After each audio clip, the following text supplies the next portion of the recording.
O tormento acompanha todas as grandes mudanças, disse Safira, e nós já passamos por mais tormentos do que deveria nos caber, pois somos agentes dessa própria mudança. Oi, aqui é o Lucas e nesse vídeo eu vim comentar as minhas impressões sobre Brisingr, do Christopher Paolini. Esse aqui é o terceiro volume do Ciclo da Herança e eu tô muito feliz de estar chegando na reta final dessa coleção. Se você acompanha o canal aqui um tempo, sabe que eu tô me desafiando a ler pelo menos um livro do Ciclo da Herança por ano. Então isso completa o meu terceiro ano lendo Eragon, uma série que eu tô gostando de estar lendo, mas nesse volume aqui as coisas não foram muito bem fáceis. O livro é publicado pela Rocco e conta com dois tradutores, a Valdeia Barcelos e o Alexandre Delia. O link desse livro e da coleção vai estar lá na descrição, caso você queira acompanhar aí nessa aventura lendo o Ciclo da Herança e ainda não leu. E se você já leu, tá muito convidado para deixar a sua opinião sobre Brisingr aqui, porque eu andei procurando outros vídeos para saber o que outras pessoas estavam falando sobre esse livro, mas eu não encontrei nenhum. Então, quero conversar sobre Brisingr com alguém, me deixa aí a sua opinião nos comentários. Brisingr foi um livro bem difícil para mim, o meu tempo de leitura foi bem maior do que eu gostaria, acho que eu passei uns 3 meses lendo ele. Ele é o maior dos 3 até agora, e se tinha alguma ponta de esperança que ele trouxesse algum pingo de conclusão para a suposta trilogia, isso não aconteceu aqui. Eu perguntei pro Iago, que acompanhou mais perto a época de lançamento do Ciclo da Herança, se as pessoas sabiam que já ia ser uma quadrilogia e não uma trilogia, e ele falou que sim. Antes do lançamento de Brisingr foi divulgado que não ia ser mais uma trilogia. Porque eu lendo esse livro fiquei refletindo se as pessoas foram ler esperando uma conclusão e quando terminaram o livro ficaram, ué, o que tá acontecendo aqui?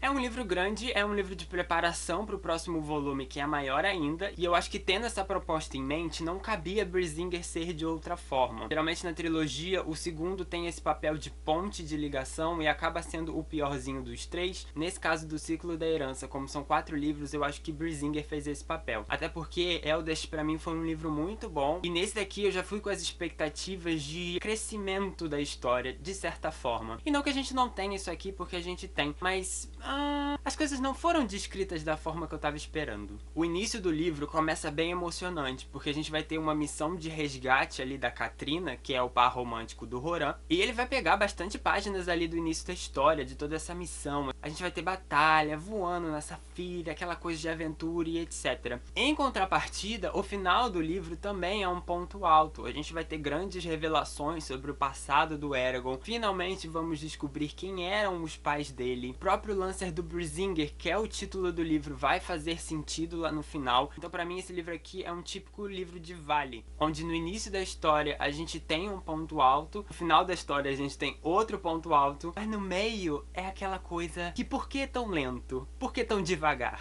Inclusive, comentando um pouco mais aprofundado sobre essas situações, eu acho que a situação de todo o resgate da Katrina foi um bom pontapé inicial para a história desse livro, anima muito a gente de começar essa leitura, já torna o livro instigante desde o início. Em relação às revelações do final, eu fiquei muito feliz de estar nesse livro, da gente entender um pouco mais do passado do personagem do Eragon, até mesmo da Saphira, que eram coisas assim que estavam sempre colocando o questionamento na cabeça do leitor de tipo, ó, quem era seu pai? Como é que aconteceu essa situação aqui? Agora finalmente a gente tem essa revelação. E foi bom essa revelação ter vindo aqui e não no último volume, porque abre espaço para outras coisas serem construídas e outras coisas terem seu desfecho. Eu acho que nesse sentido foi bom ter essa divisão. Eu gostei bastante da parte final desse livro, para ser muito sincero. E aproveitando que eu já dei a deixa, falei aí do título do livro, vou explicar também, caso você ainda não tenha lido o livro e ficou igual eu falando, por que é Brisingr o título desse livro? O que será que vai acontecer? Brisingr é o encantamento de criar fogo. Quando eu embarquei nessa leitura eu já estava imaginando que a gente ia ter incêndio, possivelmente explosões em alguma guerra, ou o próprio fogo de dragão ia ser algo importante nessa história, mas quando chega no final a gente vai ver que o nome de uma outra coisa se chama Brisingr, e vai ser importante pro Eragon,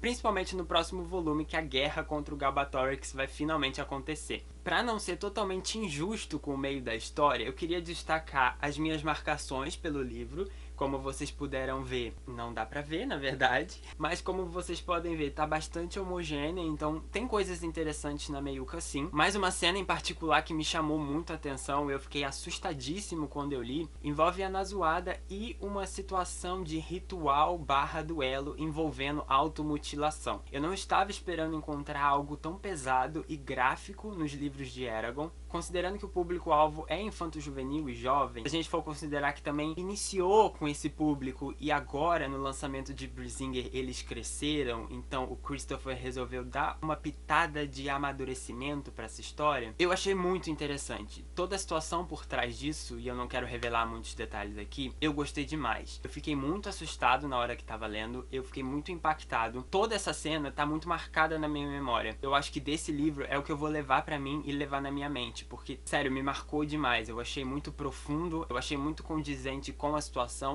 com a personagem, com o que ela tava passando nesse momento, e eu gostei demais. Isso acontece ali mais ou menos no meio da história. Então tem coisas boas sim no meio, mas o livro dá uma decaída no ritmo e a linguagem fica muito arrastada. E eu não sei se o problema é do livro em si ou do que acontece nesse momento do enredo, porque o Eragon vai se aproximar ali no momento muito da história dos anões. E desde o primeiro volume, quando aparece anão, gente, eu falo, não curto. Eu não consigo gostar da parte dos anões. Eu acho chato, eu acho maçante, e é principalmente nessa parte dos anões que o Christopher dá uma amadurecida na história. É onde ele coloca mais política, intrigas, e o Eragon tá no meio disso tudo. Só que eu não consegui curtir, eu não consegui ver que aquilo era determinante pra história principal, e principalmente que as descrições que o Christopher colocava nessa parte eram satisfatórias. Porque às vezes a gente tinha muita descrição pra uma cena muito curta. Acabava diminuindo o ritmo da história. E assim, pra mim não funcionou. Por causa disso, esse é o meu menos preferido dos 3 até agora. E assim, se vocês considerarem, como eu falei que Eldest foi o meu preferido, eu acho que os dois caminham ali lado a lado até certo ponto. Porque enquanto Eldest a gente tinha bastante da parte dos elfos, e tinha descrições,